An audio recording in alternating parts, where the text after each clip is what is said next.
Discussion on bills that we have passed in the past 1 year that either have not been assented to or not been implemented, and these are very important because we have done several press briefings here after passing those bills, like the alcoholic drinks bill, the land valuation rating bill, and those are very important because as we speak, many counties or many sub-counties are still being charged the old rates as per 2016, and they are not constitutional because we have not seen the Gazette notice, or we don't know whether that bill has been assented to. So we needed to bring to the attention of the governor and the assembly that we are running foul of the law by operating outside of these laws which we have already passed in the assembly.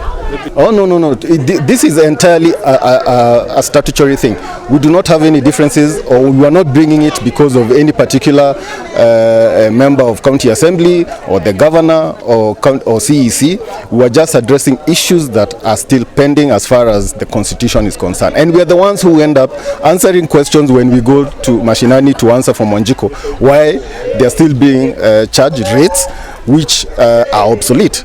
So we have to address this the best way we know how to, and this is through legislation. But at the end of the day, we are the oversight agents as elected by the people of Kiambu.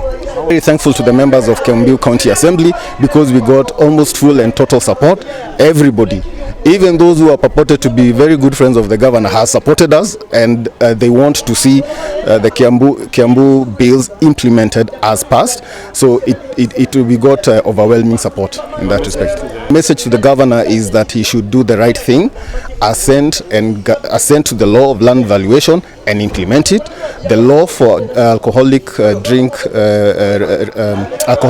Act has been addressed, and so he just needs to implement it. And we're in agreement with all members that it is just the small gaps that he needs to do. The issue of not addressing the assembly, I'll leave that to the other organs, maybe the Senate or the court. I can't talk much about that. We will sit and consult what the recourse of that will be. That the county assembly considered the past Kiambu County Alcoholics Drink Control Bill 2024 as well as the Kiambu County Valuation and Rating Amendment Bill 2024 on the 27th August and the 3rd September 2024 respectively, and confirmed that despite the County Assembly executing its mandate of legislating these two pieces of legislation, forwarding them to His Excellency the Governor for assent and subsequent gazettement, it remains unclear whether the government assented to the two bills and the same published in the County Gazette and the Kenya Gazette within 7 days after assignment as per section 25 of the CGA 2012. Further disturbed that the governor never referred the two bills back to the county assembly through a memorandum as required by law. This has been exacerbated by the fact that the county assembly continues to receive numerous petitions and concerns from the public on matters already addressed by the laws. The state of the county address last year did not happen. Fact. That the law hence was broken. Fact. That the valuation and rating bill was not published. Fact. That land rate, it was not because we don't have it. So we are not doing what hearsay. Alcoholic bill. The Alcoholic Bill Act has not been implemented. Fact. Honorable Speaker, we just need to do the right thing and call it as it is, and I'm appealing to members of this House, and I thank every member who contributed positively to this motion. It is clear that all is not lost. Honorable Becky yesterday told us in this assembly that all is not lost. We still have time to do the right thing. It doesn't matter which side you are purported to be, as Honorable Father George has said, let's just do the right thing. I thank you, Honorable Speaker. Thank you. And Mr. Speaker, it's so sad seated here in this assembly, having passed that act, and he has now touched on the committee of implementation.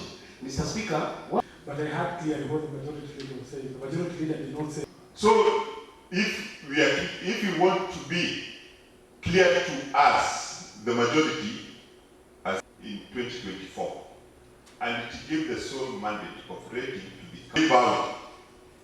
And Mr. Speaker, as we sit and what pains our residents is the law which we pass in this assembly.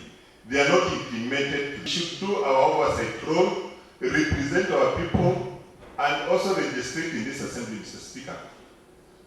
Not bringing a substantive motion. So that is totally out of order. Mr. Speaker, There is no statutory provision. Not only even national. There's no law that says that the president must sign laws. No, I want to remind our chief whip, our majority whip, when we were doing this issue of land rates, he raised a very important issue of municipalities. And he said, and he will correct me, he said, Honorable Speaker, right now, all our constituencies are municipalities. Every constituency now, Honorable Speaker, is a municipality. Municipalities, Honorable Speaker, are guided by the Urban and Cities Act, which is an act in the National Assembly, Honorable Speaker. And the act says, Honorable Speaker, all that is within the municipality, Honorable Speaker, land is rateable, Honorable Speaker, as the Assembly. Honorable Speaker, we are talking of the issue of assenting, that is a bill that is already passed here, the governor assenting. Honorable Speaker, whether the governor assents it or not, the law will take its precautions, Honorable Speaker. And it is clear and it is stipulated. So, Honorable Speaker, I really want to say that the motion that the minority leader has tabled before this House is an important motion. But this motion needs to be guided by facts, Honorable Speaker. And like I said, Honorable Speaker, members are taking videos here that you see them trending, that to show that they're active or wanting more than other members. This is an issue that we passed in this assembly, all of us, Honorable Speaker, and therefore we need to be fair and we need to talk on issues of facts. thank you. Can you order? Honorable Shogi, I will not engage. I'll not engage you in a shouting match. And what you are saying is totally. The chair here sits here to moderate debate of this house.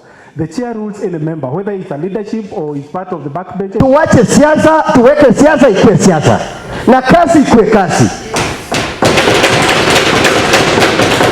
Hakuna mtu afanyi kazi kwa hii bunge ambayo hailipi mshahara. Kama unalipa mshahara, fanyia watu wako kazi, sababu mimi sitakubali kusupport serikali ya Kimani wa Matangi kama watu wangu wanalipa rates 15,000. Sitakubali kusupport serikali ya Kiambu. Yes. Wind up for 2 minutes hapa. Wind up. Thank you, Mr. Speaker, but yesterday we passed act ya kwamba MCA ya hapa naongea dakika 5.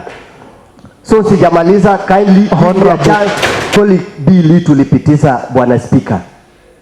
Pale Kawasukari iko pale inaitwa Koinage Road. Tuwezi lala, mabai iliongezwa inafanya 24/7. Na tukienda huko wanasema hakuna sheria ambayo ina control. Na tulipitisha sheria. Nikimaliza mimi nataka kusema hivi. Governor wetu Kimani wa Matangi afuate sheria ambayo wabunge wa Kiambu wamempatia afanye. Asanteni sana. Ambiwa nini? Ni memo iliandikwa na Chief Officer wa Health. Akasema kuwe kunalipishwa. Another thing, wezi tuambia level 2 na level 3 zinachajiwa nationwide. Murang'a hawacharge, Nyeri hawacharge, Homa Bay hawacharge, huko kwingine hawacharge. Kenya tunasema huko kwingine hawacharge. Wacha nimalize point 1. Let me take my time, Mr. Speaker. No, can you relax on Mr. Speaker? Oppose this motion, Mr. Speaker, because now we are mixing politics in this assembly. Now, God, the honorable Speaker, sir, in this is House of Rules and Regulations, guided by the standing order, Mr. Speaker. If the minority leader is genuine, Mr. Speaker, here we have the Committee on Implementation, guided the standing order number 2 to 4, Mr. Speaker. If there is something passed here and is not implemented, the minority can ask the statement, Mr. Speaker, to know whether that law has been implemented, Mr. Speaker. We cannot come here, Mr. Speaker, and kill our committee. Honorable Speaker, the Committee on Implementation, today in the morning, Mr. Speaker, I was asking the Committee on Implementation to give me all the bills that have been passed here, and it is here, Mr. Speaker. I can table this report, Mr. Speaker. but in a few weeks I will table all the reports of this committee of implementation, Mr. Speaker. Is being mentioned on this forum. Mr. Speaker, we all know that the national rules of this country, Mr. Speaker, supersedes the rules that we pass as an assembly. And Mr. Speaker, it is during the passing of the SHA law that all level 2s and level 3s, Mr. Speaker, were started to be charged. The patients are going to level 2s and level 3, Mr. Speaker. That is when it was passed during the formation of SHA that they are supposed to be paying, Mr. Speaker. So it is not true position, Mr. Speaker, that there was a memo that was written by anyone, Mr. Speaker. It is only that we are effecting the law that was passed by the National Assembly, Mr. Speaker.